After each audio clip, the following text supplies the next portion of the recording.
Hello, citizens of YouTube land. Hey, It's your president and your VP back once again with another edition of the first part, actually, of the trilogy that's going to end the season of I Hate This Movie. Yesterday we just concluded I love this movie with the Spider-Man trilogy. So today's episode is Switching Goals. It premiered December 2nd, 1999. It was directed by David Steinberg. It stars the demon spawn themselves, The Demon Children. Mary-Kate and Ashley Olsen. They were also the producers and executive producers, and I'm pretty sure they were only about 12 years old at the time. I don't know. I think they're more along the lines of like 13. Well, maybe they play like 12 or 13-year-olds. I don't know, and I don't care. I don't know, and I don't care either. I'm sure there are Mary-Kate and Ashley Olsen fans out there who believe that they are actually good actors, and that's your opinion. We're all entitled That they're to the them. actresses, not actors. Whatever. Actresses. Remember, we live in a very PC world.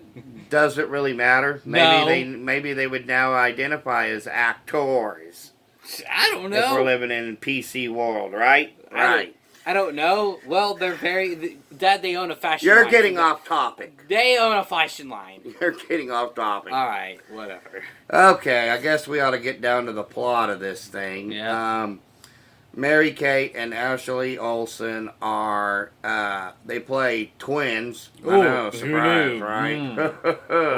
right? Anyways, Named Sam and Emma Stanton. Stanton. Yep, Stanton. Okay. They got, their mother is a psychologist and their dad owns a sporting goods store. And the dad is the coach of the local youth soccer league team. And it happens that Emma is into like fashion and stuff. And Sam is the All complete sporty. opposite, like a jock. And A doesn't know tomboy. how to talk to boys. She's a tomboy, everybody. Yeah, from that time period. But you know, surprisingly, I didn't hate this as much as I thought I was going to. Oh, believe me, there's one that you're probably gonna hate, Dad. Well, we're probably going to get into it some more because there's 2 more movies after this one that we're going to do starring said twins. Oh boy, why do we do this? Even for just a little bit of audience. Half the time I don't understand. But Half I the guess time I don't understand either. I guess we just trudge forward for people's amusement. So, here we are. Anyways, back to the topic at hand. They play these 2 twins, and one's into fashion, and one's a jock. And the jock has a hard time with boys, like I said. And she recruits her sister to help her, and they basically, like, switch places. And they're both on the youth soccer league team because it's with co-ed, and I guess it's supposed to take place in Indiana because it's Evansville.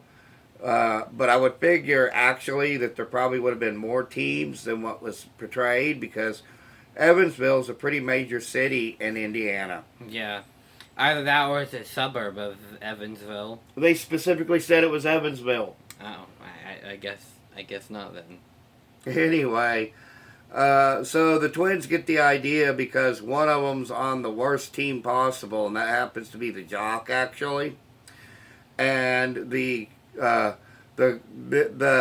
one that's into fashion, Emma, is forced onto the dad's team because Which happens the to be the mom best team in basically the league. henpecks him into doing it. Yeah, that happens to be the best team in the league. And so they come up with an idea to switch places, and so they, are more comfortable on the other teams than they would have been if they had stayed on their original teams. And of course, they switch places because Sam likes this one boy who he thinks is actually Emma, but it's really Sam. It's a love triangle. And then there's the Mess. goalie that's a bit of a misogynist, I guess, in a way. I don't know.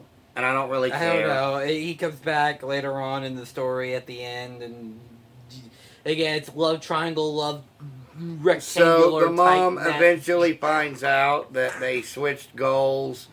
Who knew it's gonna backfire in their faces? Yeah, we all kind of saw that one coming. I saw that coming. And it turns out that Emma's actually a pretty good goalie, I guess.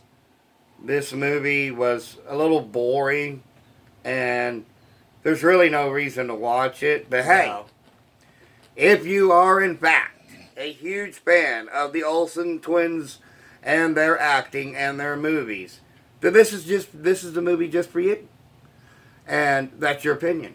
And we're just two idiots It's with a cell phone camera. And our opinions really don't matter. Except They do. actually do, because we have a YouTube channel. Except they actually don't. Now, having said all that, this is kind of stupid. And there's really no reason to watch it. What do you think about it? I think this is stupid. I think that the love triangle, love rectangular, love whatever is a stupid plot line. I just think this whole movie's stupid. It so. was just a boring, unbridled mess. It's trying to be a Little Giants ripoff. In a way, or maybe a Mean Green ripoff, or, well, any underdog sports team movie ever. So, there's really no originality. It's supposed to be a Little Giants ripoff. But it's not the worst thing that I've seen. So I'll give it that, too. But overall, no, there's really no reason to watch this. Yeah. And it kind of saddens me. And depresses me a bit. Don't watch worry. this. Don't worry, Dad. Don't worry. I'll make that depression go away because after this video, we're watching The Little Giants. Well, maybe. Maybe. We are. I don't know. We are. We might, guys. And maybe we'll throw out a review for it, because that one's pretty good. And then I love this movie because We we kind only of have maybe 8 need to movies. watch that one again. So, And then I love this movie because we currently only have 8 movies under season 1. I don't know. Oh, it was painful, really. It was painful. There's not much more I can say about it other Me than neither. avoid at all costs if you can. But if you find yourself in the mood to torture yourself, or you're just a fan, go ahead and watch it. Yeah. You can find it on Hulu. That's where we found it at. Other than that, I guess it's time for the star ratings here. I know this one's quite a bit shorter, really, than the ones that we've been putting out, but It's because the movie's boring and short, so there's no need to do a long review on it. having said that, once again, I said it's not the worst one ever, but I give it 1 star out of 5. What say you? 1 soccer ball rolling across a sad soccer field out of 5. So, total combined rating, 1 out of 5. Don't really watch it. There's no need to. Yeah. But on a brighter note, because we always uplifted it at the end, our final farewell message, as always, peace and love from Denny and Son. Bye. Bye.